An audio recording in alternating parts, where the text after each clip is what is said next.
The animal control van pulled into my driveway at exactly 7:47 a.m., and I watched through my kitchen window as two officers stepped out with clipboards and serious expressions. My three German shepherds, Rex, Luna, and Bear, started barking from their kennel, their voices echoing across the 5 acres I'd called home for the past 8 months.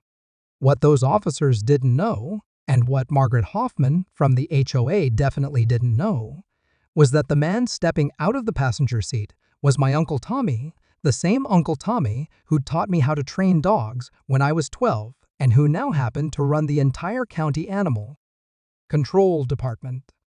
But let me back up, because this story starts 6 weeks earlier with a woman who thought she owned the entire neighborhood. I'd moved to Willowbrook Estates in January, drawn by the promise of rural living just outside the city limits.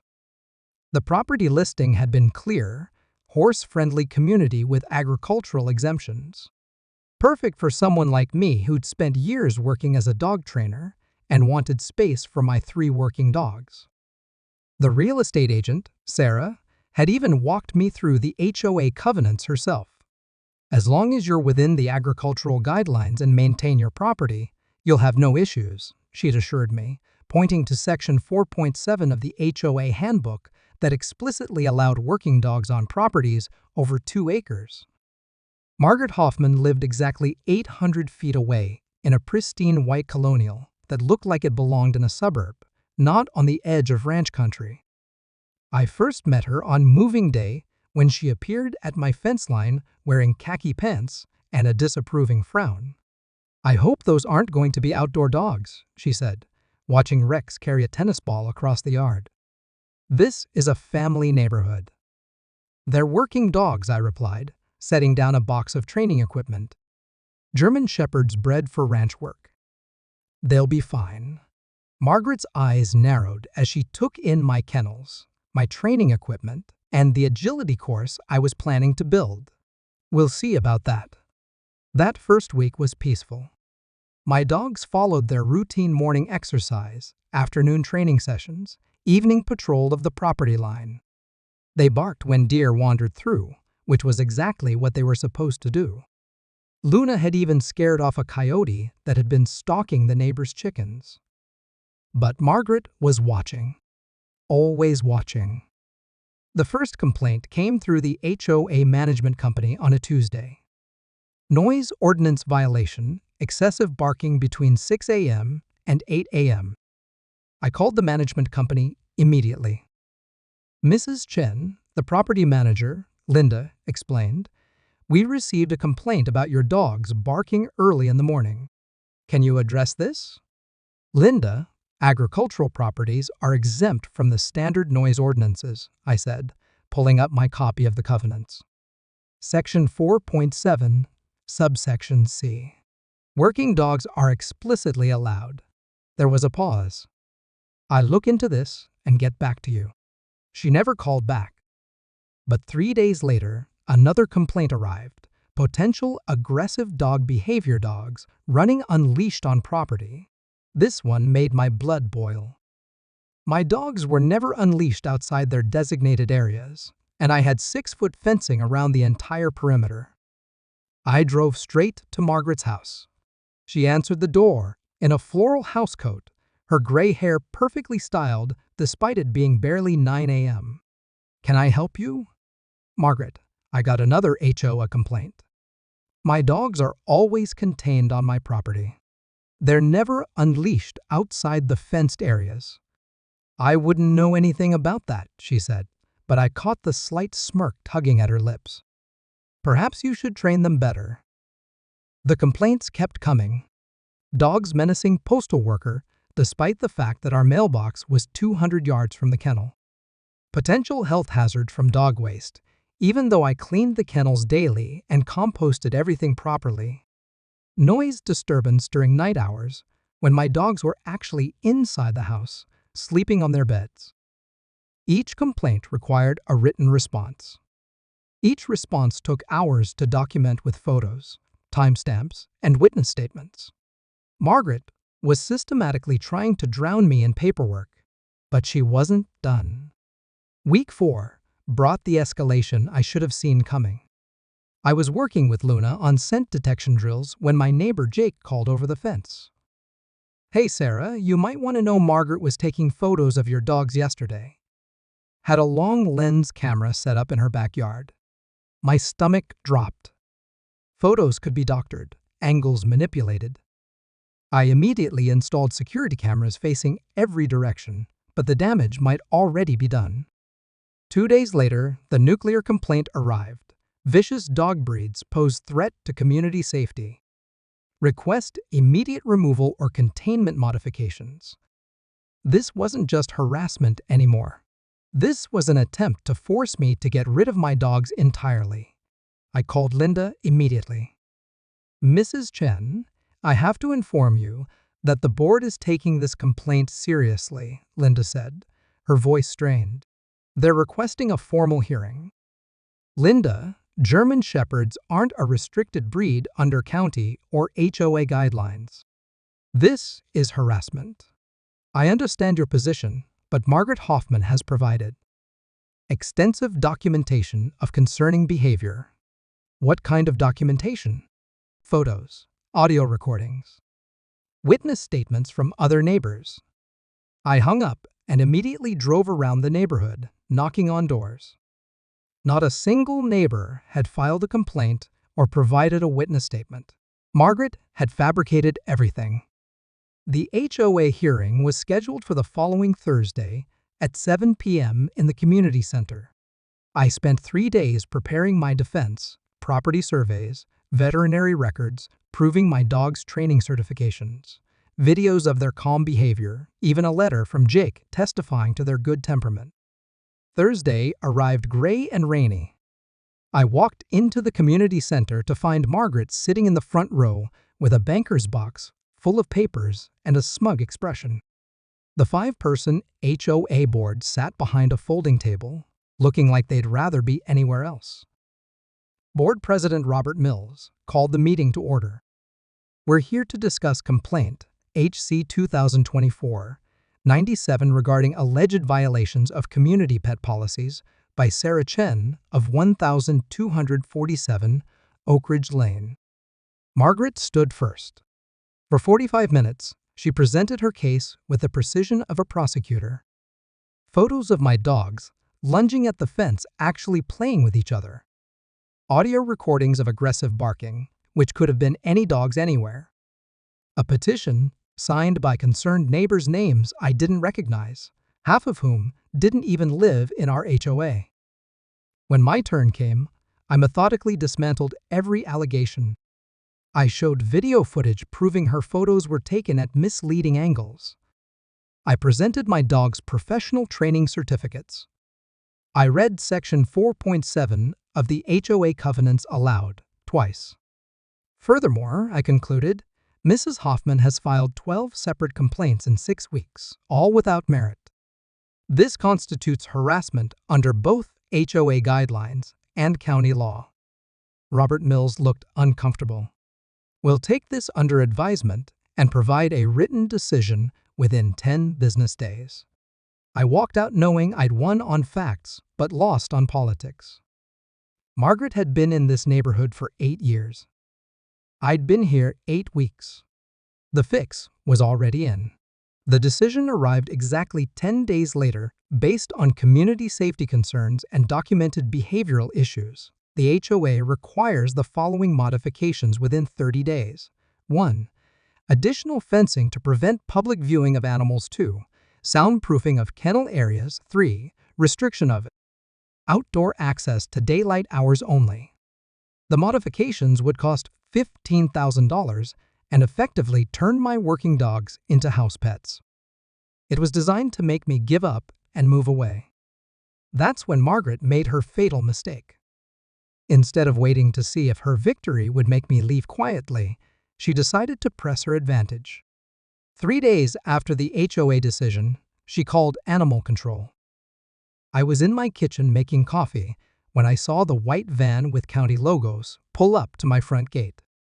My heart started racing until I saw Uncle Tommy step out of the passenger seat, clipboard in hand, and a barely suppressed grin on his face. Tommy and I had been close since I was a kid. He'd taught me everything I knew about dog training and had encouraged me to get into professional animal work. We'd kept in touch over the years, but I hadn't mentioned the HOA drama during our monthly phone calls.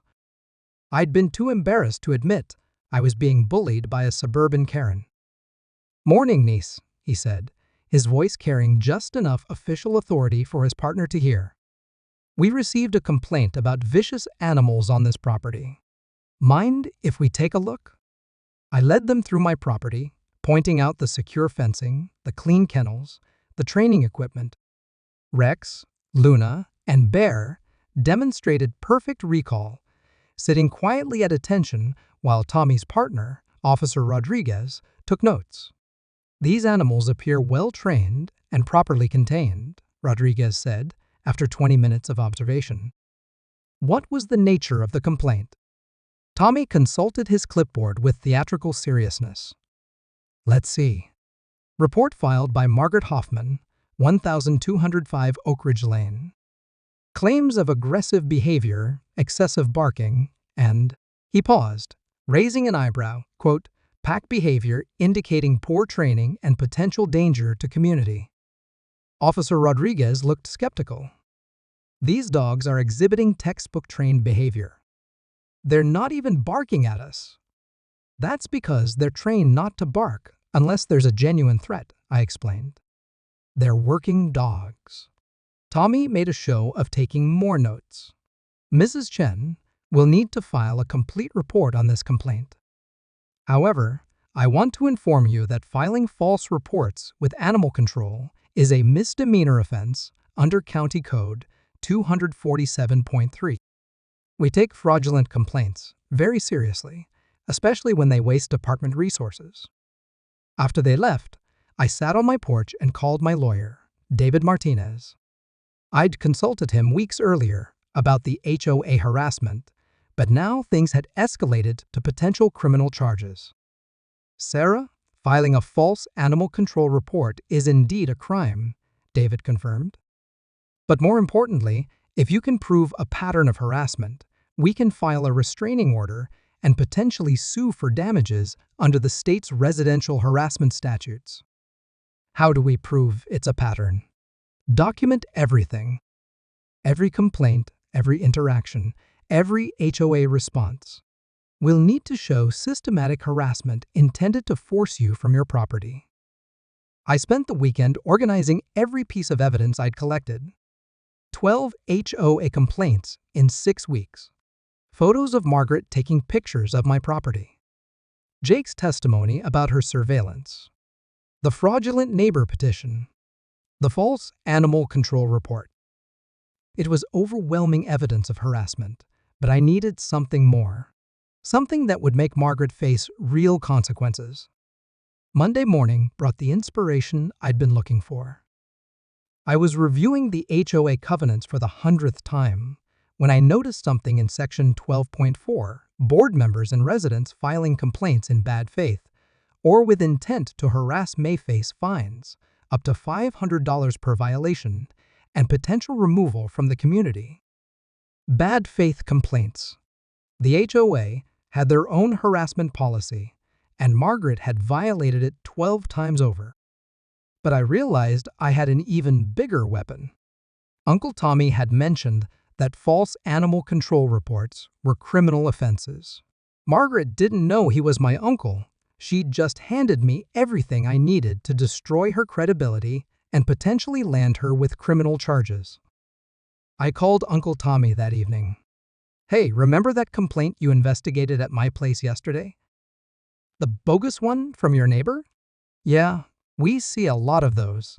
People think animal control is their personal dispute resolution service." "Tommy, what happens to people who file false reports?" "Well, first offense is usually a warning unless it's egregious.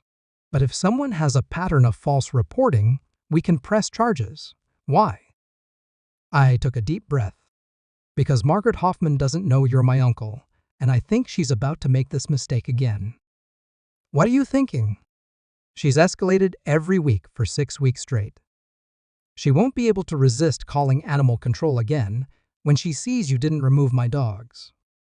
And when she does. Tommy's chuckle was dark with anticipation. When she does, we'll be ready for her. I didn't have to wait long.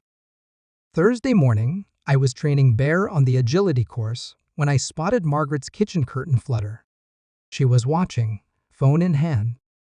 I made sure to keep the training session visible from her house, calling out commands loudly enough for her to hear. Friday morning, the animal control van returned. This time, Tommy brought Officer Rodriguez and a third officer, Detective Sarah Kim, from the County Sheriff's Department. They parked at my gate and walked purposefully toward the kennel area. "Mrs. Chen," Tommy announced formally, "we've received a second complaint about aggressive animals on this property. This time, the complainant alleges that your dogs broke through fencing yesterday and menaced a jogger on Oak Ridge Lane." I almost laughed. Yesterday, all 3 dogs had been inside the house with me all day due to rain. I had security camera footage to prove it. Officers yesterday was a complete washout. My dogs were inside from 6 a.m. until 8 p.m. I have video footage if you need it. Detective Kim stepped forward. "We'd like to see that footage, actually. We're investigating a pattern of false reports in this neighborhood." While I pulled up the security camera app on my phone, Tommy walked the fence line with Rodriguez. The fencing was completely intact. No breaks, no damage, no way for the dogs to have escaped, even if they'd tried. "Mrs. Chen, this video clearly shows your dogs were contained to your house and immediate yard area all day yesterday," Detective Kim said after reviewing the footage. "There's no way they could have encountered a jogger on the public street."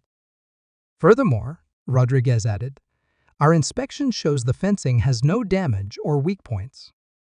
These complaints appear to be fabricated." Tommy nodded grimly. "Mrs. Chen, I need to inform you that we're opening a criminal investigation into harassment by false reporting. The complainant, Margaret Hoffman, has now filed 2 animal control complaints that are demonstrably false. We'll need your security footage as evidence." After they left, I called David Martinez. "My uncle thinks we have enough for criminal charges."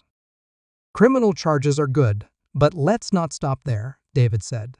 "I want to file a civil harassment suit and petition the HOA board to take action under their own anti-harassment policies. We're going to hit her from every angle." The next week was beautiful to watch unfold. Monday, I submitted a formal complaint to the HOA board documenting Margaret's 12 false complaints and requesting action under Section 12.4 of the Covenants. Tuesday, David filed a civil harassment lawsuit in county court, seeking damages for emotional distress, legal fees, and punitive damages. Wednesday, Detective Kim visited Margaret's house to inform her she was under criminal investigation for filing false police reports. Thursday, the HOA board scheduled an emergency hearing for the following Tuesday this time. Margaret was the defendant. Friday, Margaret's husband, Dale, appeared at my fence line looking embarrassed and defeated. "Sarah, I need to apologize for my wife's behavior," he said, refusing to meet my eyes. "Margaret has been obsessed with your dogs since you moved in. She's convinced herself they're dangerous, but I can see they're well-trained animals. Dale, she's filed 14 false complaints in 7 weeks. That's not obsession, that's harassment." "I know. I've been trying to get her to stop, but she won't listen. She's convinced the HOA board and animal control will eventually side with her." He paused, looking uncomfortable. "She doesn't know about the criminal investigation yet. She thinks the detective visit was routine follow-up. She's going to find out Tuesday at the HOA hearing. Can I ask, is there any way to resolve this without criminal charges? Margaret's never been in trouble with the law before." I felt a moment of sympathy for Dale, but Margaret had had multiple opportunities to stop her harassment campaign. "Dale, Your wife tried to have my dog seized and potentially euthanized based on false reports. She could have ruined my life. I can't just let that go. The HOA hearing Tuesday night was everything I'd hoped it would be. Margaret arrived 15 minutes late, looking frazzled and carrying a significantly smaller box of papers than her previous performance. She kept glancing around the room like she expected support that wasn't coming. Board President Robert Mills looked uncomfortable as he called the meeting to order. "We're here to address complaint HC 2024-98, filed by Sarah Chen regarding harassment by Margaret Hoffman under Section 12.4 of the Community Covenants. I presented my case systematically. 14 complaints in 7 weeks, all without merit. Photo evidence of Margaret conducting surveillance on my property. Testimony from Jake about her harassment. Security camera footage disproving her latest animal control report. Furthermore," I continued, "Mrs. Hoffman is currently under criminal investigation by the County Sheriff's Department for filing false police reports. This isn't a neighborly dispute. This is systematic harassment designed to force me from my legal residence." Margaret's rebuttal was painful to watch. She repeated the same debunked allegations about my dogs being dangerous, but her voice lacked conviction. When board member Jennifer Walsh asked for evidence supporting her latest animal control complaint, Margaret stumbled through an explanation that made no sense. "Mrs. Hoffman," Robert Mills said finally, "do you have any evidence that Mrs. Chen's dogs actually left her property yesterday?" I saw them by the fence when the jogger went by. They were acting aggressively. But do you have evidence they left the fenced area and approached the jogger on public property?" Margaret's silence stretched for 30 seconds. "No, but..." "Mrs. Hoffman, Mrs. Chen, has provided security footage showing her dogs never left the immediate house area yesterday due to rain. How do you explain this discrepancy?" "The footage must be wrong." The board deliberated for exactly 12 minutes. When they returned, Robert Mills looked like he'd rather be getting a root canal. "The board finds that Margaret Hoffman has violated Section 12.4 of the Community Covenants through systematic filing of bad faith complaints. Mrs. Hoffman is hereby fined $500 for each of the 14 complaints found to be without merit, totaling $7,000. Additionally, Mrs. Hoffman is prohibited from filing any further complaints regarding Mrs. Chen's property without independent verification from county authorities." Margaret's face went white. $7,000? You can't be serious. "Mrs. Hoffman, the fines are clearly outlined in the covenants you signed. You have 30 days to pay or face collection action."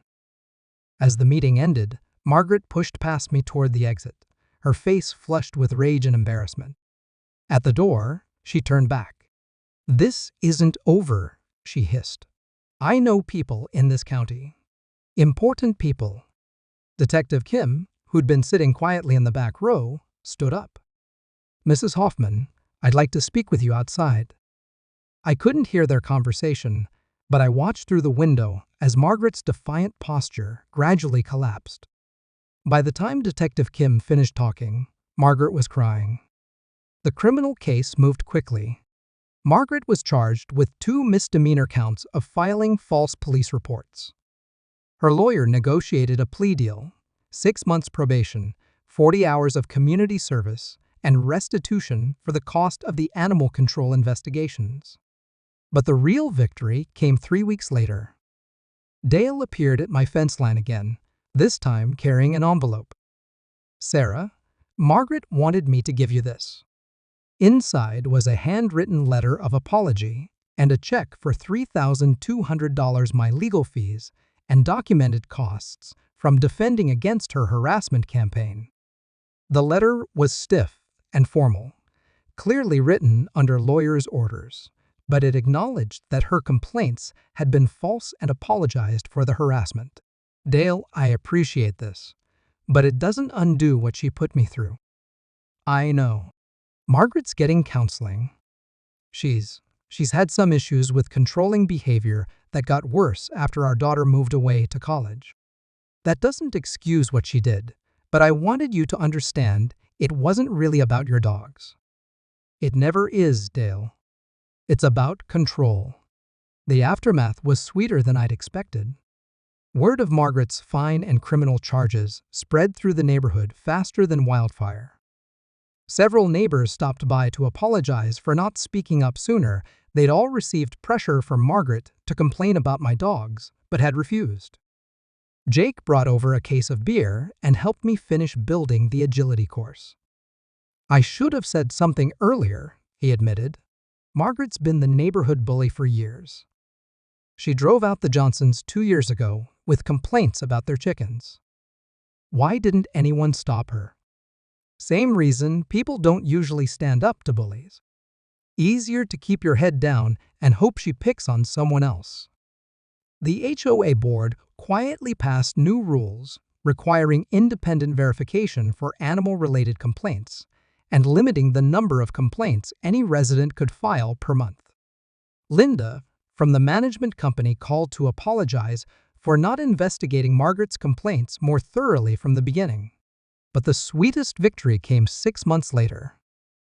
Margaret and Dale put their house on the market. The for sale sign went up on a Tuesday, and by Friday, Dale was at my fence line again. We're moving to a retirement community in Florida, he explained. Margaret thinks a change of scenery will help her.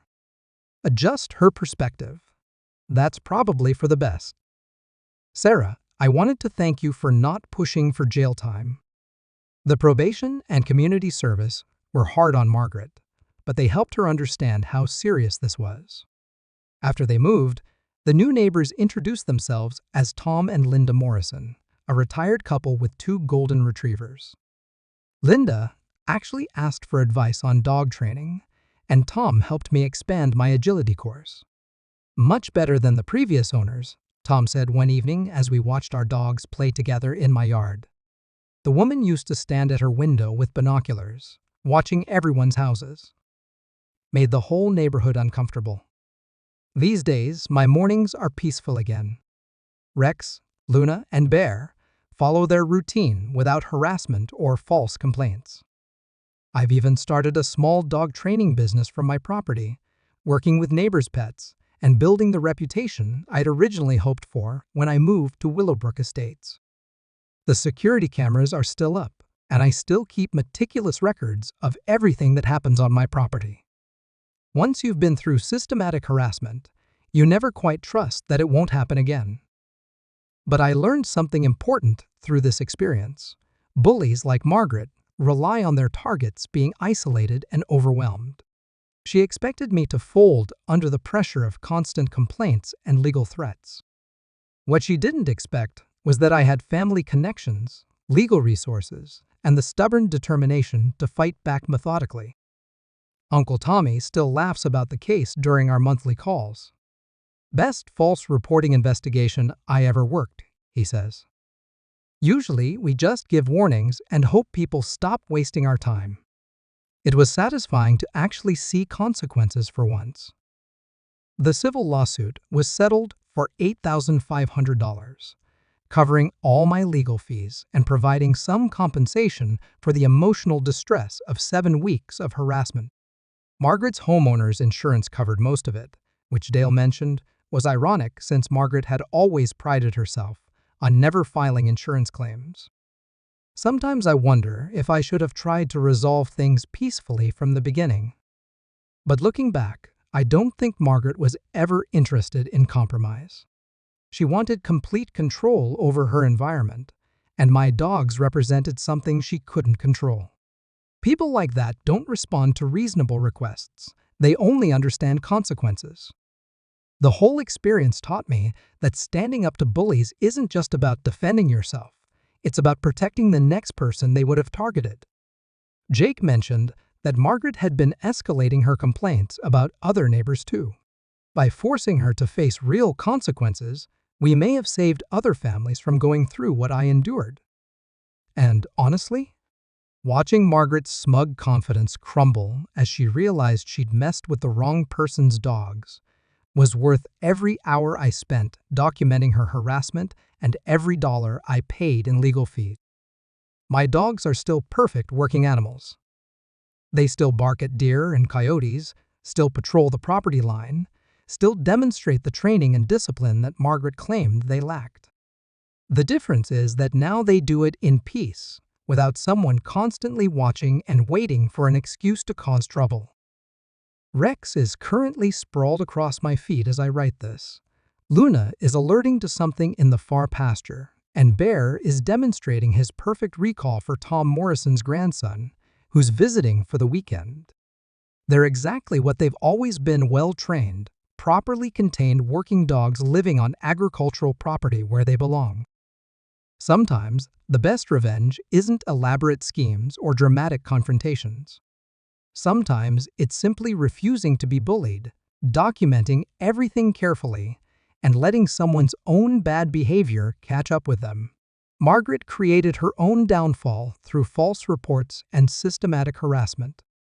All I did was make sure there were consequences when she finally crossed the line from neighborhood nuisance to criminal behavior. And next time someone thinks they can force me out of my home with false complaints and bureaucratic warfare, well, let's just say Uncle Tommy is always available for official animal control visits, and David Martinez has my number on speed dial. Justice served with a side of sweet, sweet revenge.